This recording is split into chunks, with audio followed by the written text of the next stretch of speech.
여러분 안녕. 오늘은 지난 소단원에 이어서 1-2단원 세계의 다양한 모습에 대해서 공부해봅시다. 사회는 빨간색 주요 키워드 위주로 공부하시면 되고요. 오늘 배울 내용은 조금 가벼운 마음으로 공부해도 좋을 것 같아요. 그럼 바로 5분 정리 시작해 볼게요.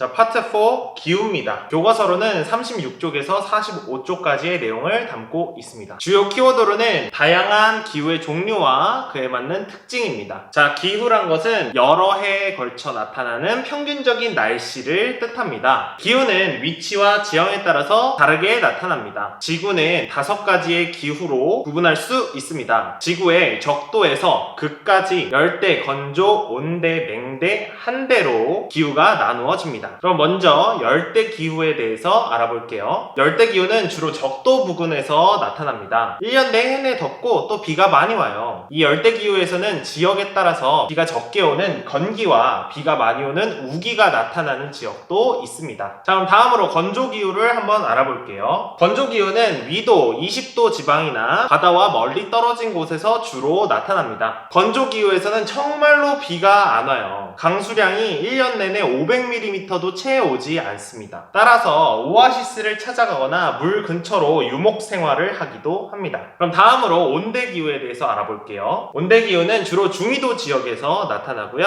사계절이 뚜렷하고 기온과 강수량이 매우 적당한 조화를 이루고 있습니다. 따라서 사람들이 많이 모여 살고 큰 도시를 이루고 산업, 농업이 발달하는 기후기도 합니다. 그럼 다음으로 냉대기후에 대해서 알아보도록 합시다. 냉대기후는 주로 시베리아나 캐나다 지역에서 나타납니다. 냉대기후도 사계절이 존재합니다. 다만 겨울이 길고 조금 춥습니다. 이 냉대기후에서는 잎이 뾰족한 침엽수림이 발달하고 주로 호수 등의 자연환경이 매우 아름답고 쾌청한 모습을 보입니다. 마지막으로 한대기후에 대해서 알아볼게요. 한대기후는 고위도 지역, 즉 극지방에 가까울수록 많이 나타납니다. 극지방에 가깝기 때문에 매우 춥습니다. 항상 얼음이 있는 곳이기도 해요. 이 한대기후는 사람이 사는 데는 적합하지 않으나 석유나 천연가스 등의 지하자원이 매우 많이 매장되어 있다고 합니다. 자, 그럼 여러분 적도에서 극까지 열대, 건조, 온대, 냉대, 한대 기후까지 모두 알아두시고요. 그럼 다음 파트로 넘어가 보도록 할게요.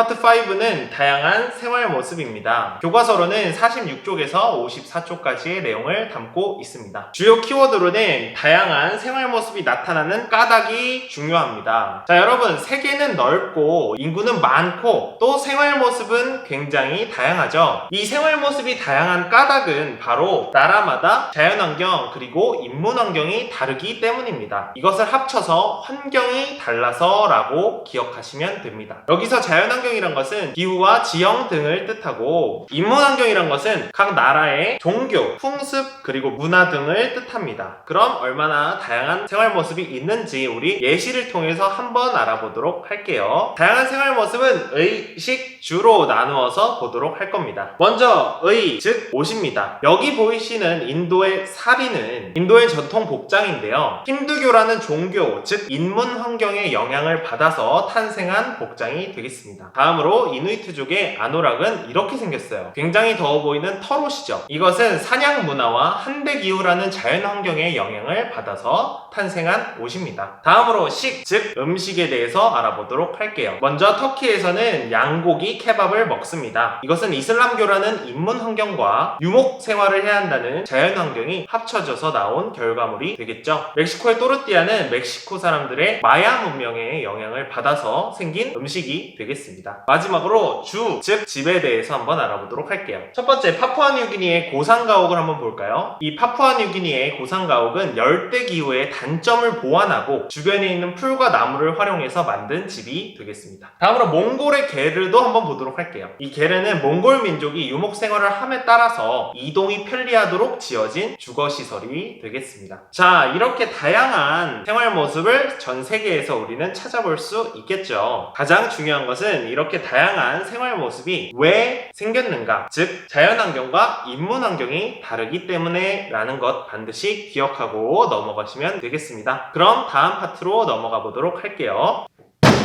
자, 오늘의 마지막 파트는요, 이해하고 존중하는 태도입니다. 교과서로는 55쪽에서 58쪽까지의 내용을 담고 있습니다. 주요 키워드로는 이해하고 존중하는 태도입니다. 자, 그럼 우리나라와는 조금 다른 문화를 가진 예시들을 먼저 보도록 할게요. 일단 영국이나 일본은 우리나라와 운전석과 차선이 반대로 되어 있습니다. 또 유럽에서는 우리에게 익숙하지 않은 팀 문화가 있기도 합니다. 이슬람에서는 라마단 기간이라고 해가 떠 있는 시간에는 금식을 해야 하는 기간이 있기도 합니다. 인도에서는 아직까지도 맨손 식사를 하는 문화가 남아 있습니다. 그리고 몇몇 국가에선 시에스타라고 낮잠 시간을 가지는 나라가 있기도 합니다. 자, 이것 말고도 굉장히 다양하고 많은 예시들이 존재해요. 자, 이렇게 전 세계인과 함께 살아가기 위해서 우리에겐 어떤 자세가 필요할까요? 바로 이번 파트의 핵심인 서로의 다름을 이해하고 또 존중하는 마음을 가지는 것이 가장 중요하겠습니다.